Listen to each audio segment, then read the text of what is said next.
Thank you for watching this video. Today we're going to talk about TM1 or Planning Analytics security. So I've got a number of questions about how to manage security for a TM1 or Planning Analytics solution. So I want to talk through some of the design concepts around security and how you should be thinking about security when you're going to maintain it and implement it. So for security, you want to make sure you're considering the user and group design. So there's the user group design and the security layer. So we'll talk about user group design first. So let's imagine we have to figure out, well, what groups do we want to have. Here we have a set of groups where we have TM1 user is a group made up of our user Greg and our group managers. Managers are made up of our user Sally and our group VP.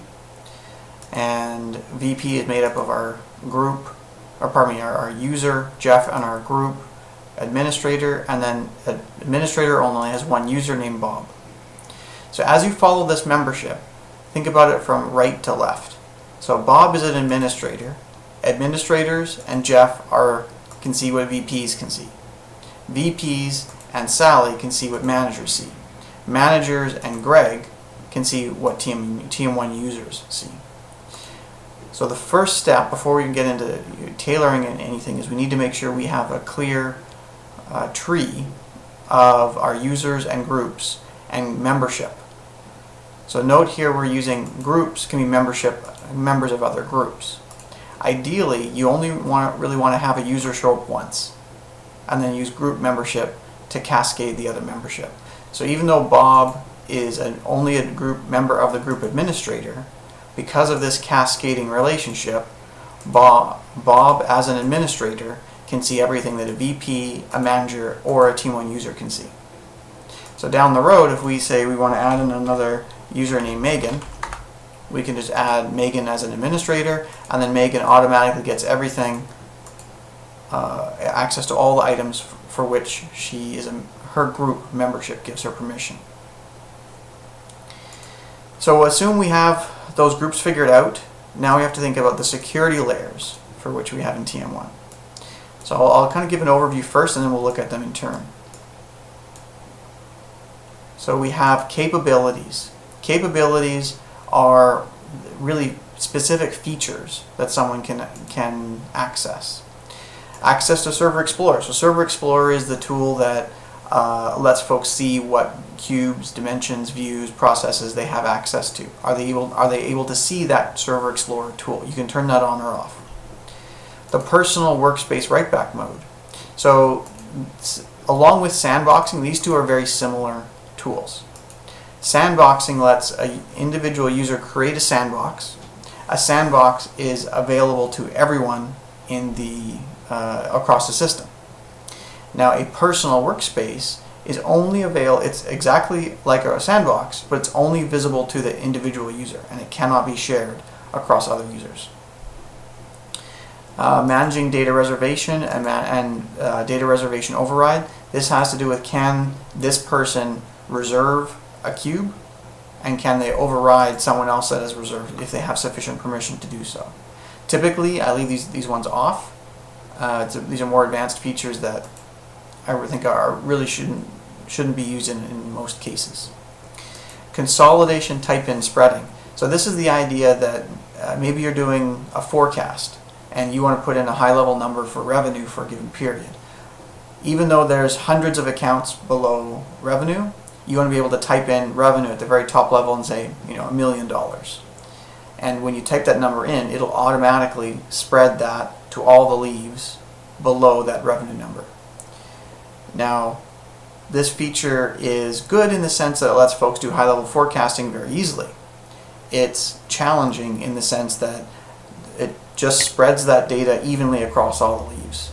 So if folks were to look at an individual account, an individual revenue account within that forecast, it would look really silly. It'd look like garbage data because all the accounts would have the same number, just totaling up to that $1 million top-level revenue number. Spreading is another feature. So spreading is the ability to let folks spread. Let's use the example of revenue again. So if we wanted to let folks spread that revenue number, rather than just typing it in, we can allow them to spread. So they right click on a cell, they select the spreading method. So they say maybe they want it to repeat at the leaves, maybe they want to use a proportional spread, maybe they want to use a relative proportional spread to look back at a prior year, to spread it the same way it was done in a prior year. But with allow spreading, they can do the spreading, but they need to pick their method. With the consolidation type in spreading, they can just type in a number and it'll automatically do repeat leaves spreading item. So these are the capabilities that are really features you can turn on and off for specific user groups. Actually, I should qualify it by saying, as we go forward, all of these items here are really done by groups. So TM1 does, I'll use TM1 or PlanningAnalytics there, you can use those interchangeably. When it comes to security, permissions are granted to groups. So even if it's a group of one person, you need to have a group to which you can give permission. There's also interoperability with other security providers. So maybe you have Active Directory, maybe you have some kind of an LDAP provider, maybe or some kind of another user management or identity management system that you're already using. You can plug into those things and use those as your authentication providers.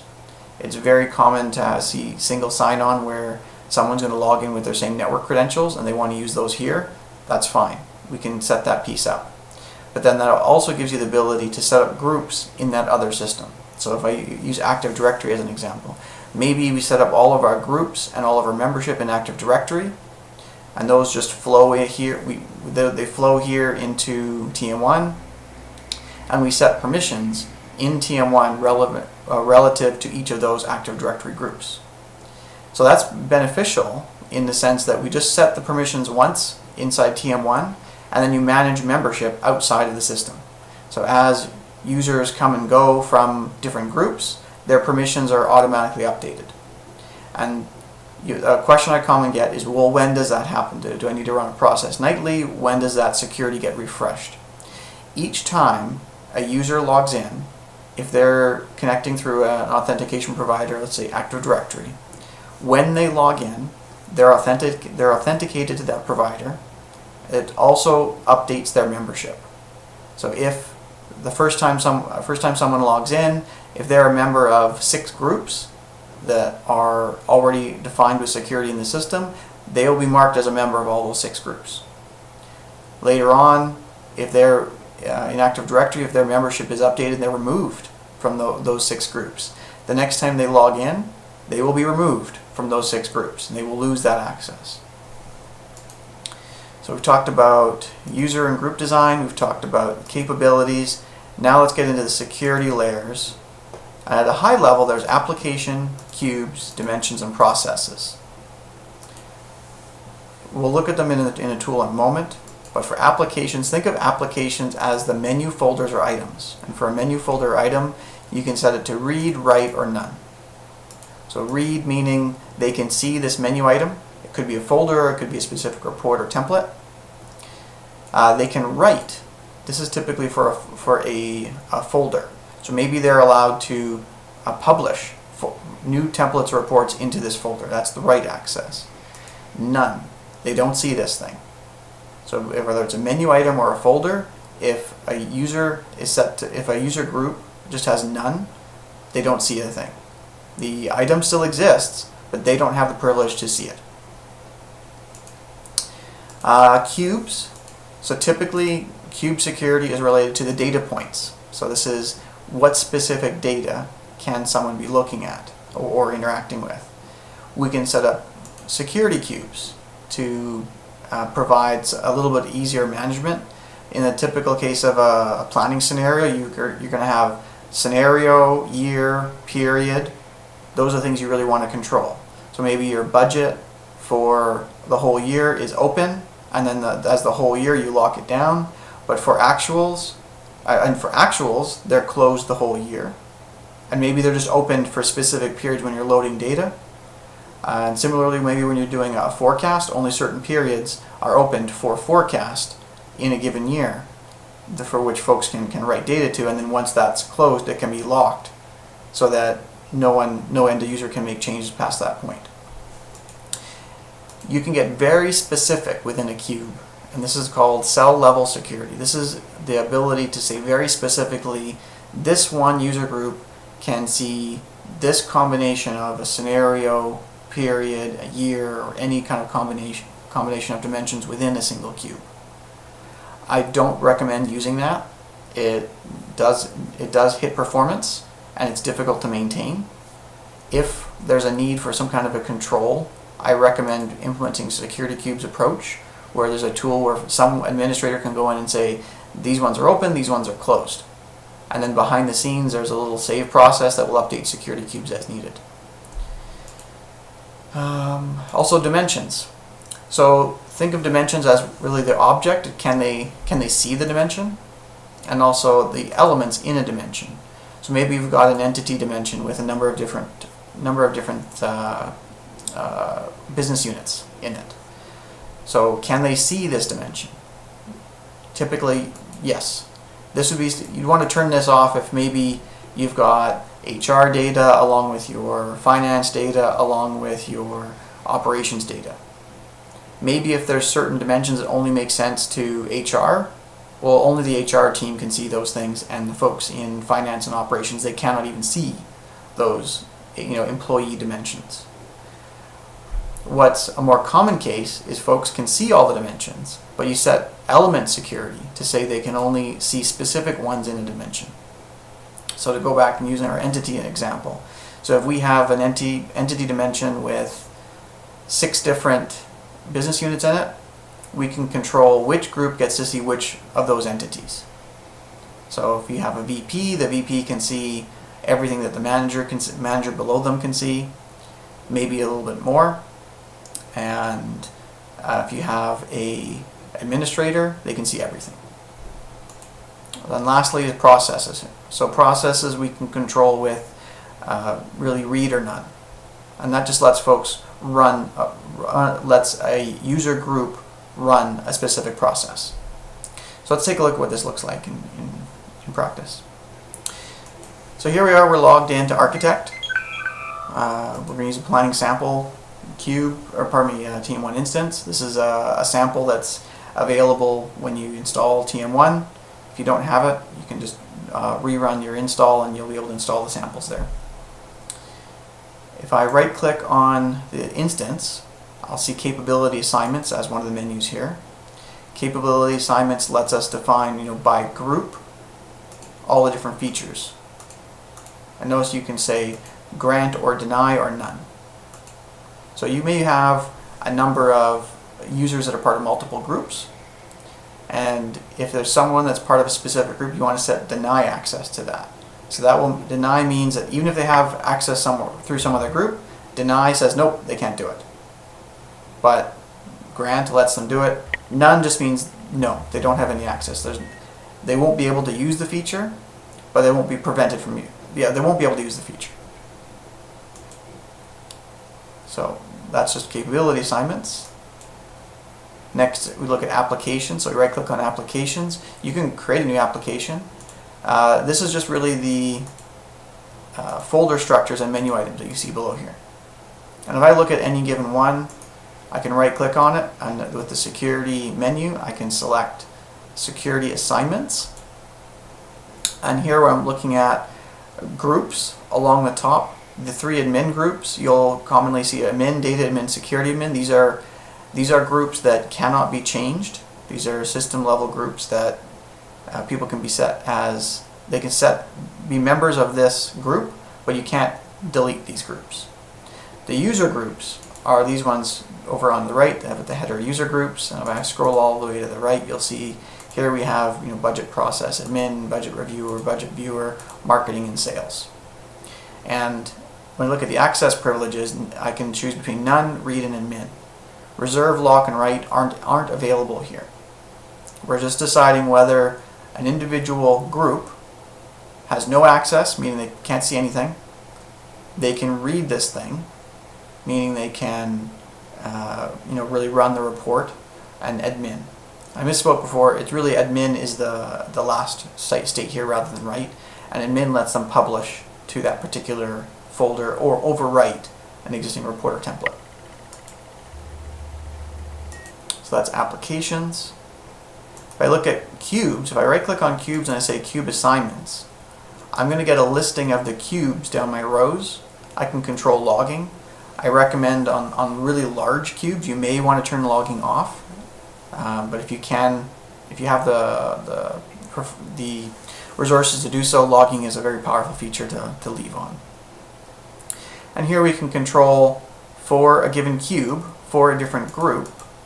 So right now for my budget viewer group, they have write access to all of these different cubes. Maybe my budget viewer shouldn't have access to the control cube. So for the control cube, I'm going to say none. So maybe they have no access to that cube now. But for the report cube, I'll give them read access. The exchange rate cube, they can write, that's fine, they can update an exchange rate, and they can update the plan and the plan item detail. So the access privileges we have here is none, they don't see the cube, they don't know it exists, they can't do anything with it. Read, they can read the cube, they see it, but they can't change anything in it.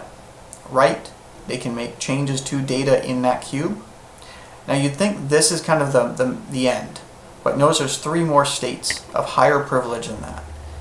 Reserve lets someone reserve a cube in the sense that they are the only one that's allowed to make a change in that cube. Everyone else is locked out. Lock is when you lock a cube, no data in that cube can be changed, even if someone has sufficient privileges to change it. If they have write access, once a cube is locked, it cannot be changed. So lock is, to use the analogy of a physical lock. Once it's locked, it doesn't matter what access people had before. They can't do anything until it's unlocked, until that state's changed. An administrator can override all these different security pieces. So just to give you an example of reserve and lock, let's look at a specific cube. So here I'm looking at our budget plan cube. I go to my security submenu. I can reserve or I can lock. If I were to reserve this, now I'm the only one that can make changes to it. I can also release it. So I'll release it. Now other folks can go in and make changes to it. Again, with the security, I can lock it. If anyone comes in and tries to do anything, they can't do anything. I can't even go and reserve or release anymore, even though I had privileges to do so. Once it's locked, the only thing that can be done is unlock. And once it's unlocked, I can come back and reserve or lock and make changes as long as I have sufficient privileges to do so. So before we looked at cubes, this is a listing of cubes. Now, what if we look at a cell security cube? So creating a cell security cube creates a cube where you can get very, very specific, down to specific individual intersections to say, this intersection is read, write, none.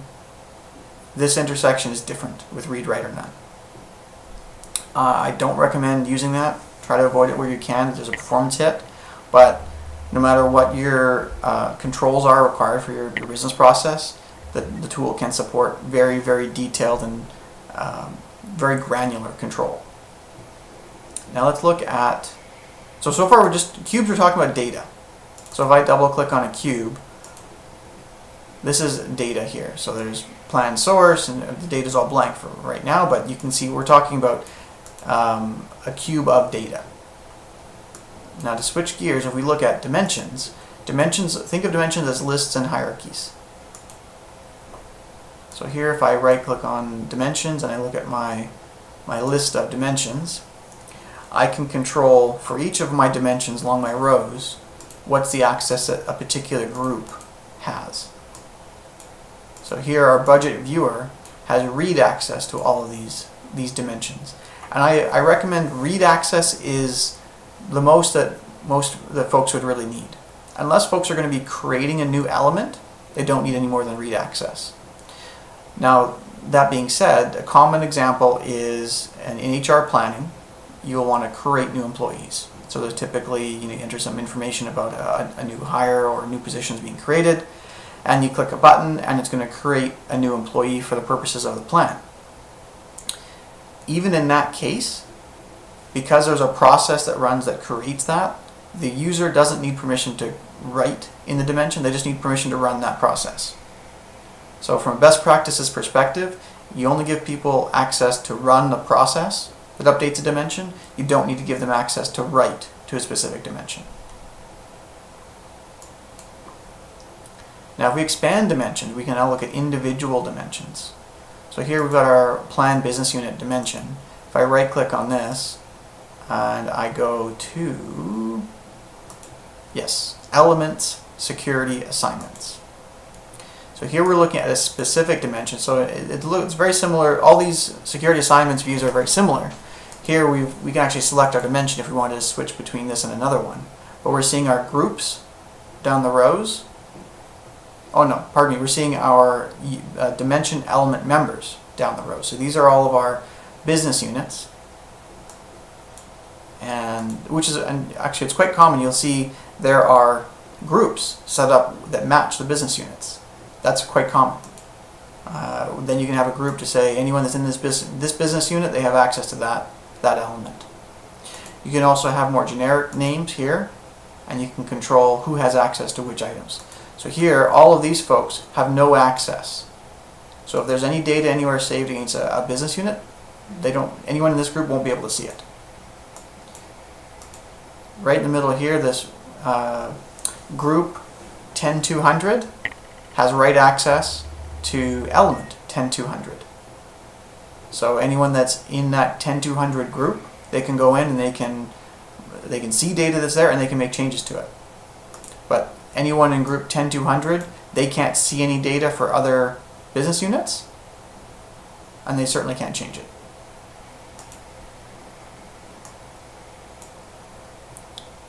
So that's dimensions.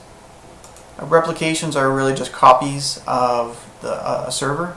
These can be handy for reporting purposes or maybe co-location. You want to have local copies of cubes in different office facilities.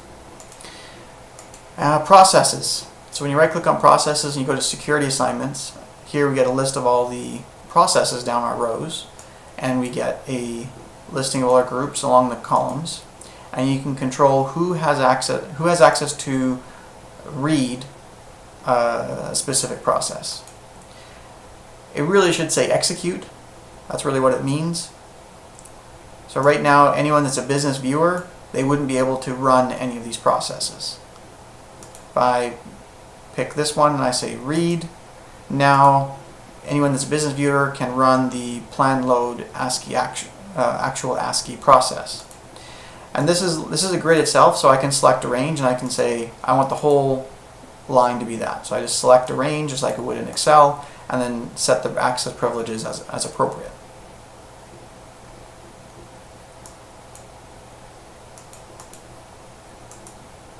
Again, and also for chores. There's no chores in this case, but chores would be the same thing. You decide which which groups can run which chores. So just going back to recap.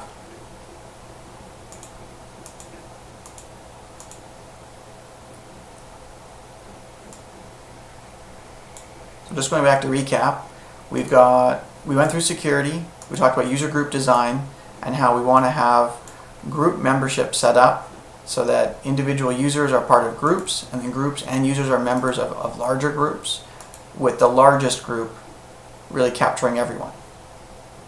Once we've done our user group design, then we can talk about how to set the security layers within TM1. What capabilities should folks have access to? So we talked about these different capabilities. We can grant, deny, or blank access to these individual features. With respect to application, which menu folders or items can folks have read, admin, or none access? For cubes, we're talking about data points. We may want to have security cubes to help make it more easy to maintain. If we do need to go down to cell level security to control exactly which intersections people can interact with, we can do that. When it comes to dimensions, there's the object as a dimension. Can they see the whole dimension? Can they see that employee dimension, or they cannot see the employee dimension at all? And an element. Can they see specific items in the specific dimension? So we used an example of business units. So certain groups can only see or write to specific business unit elements.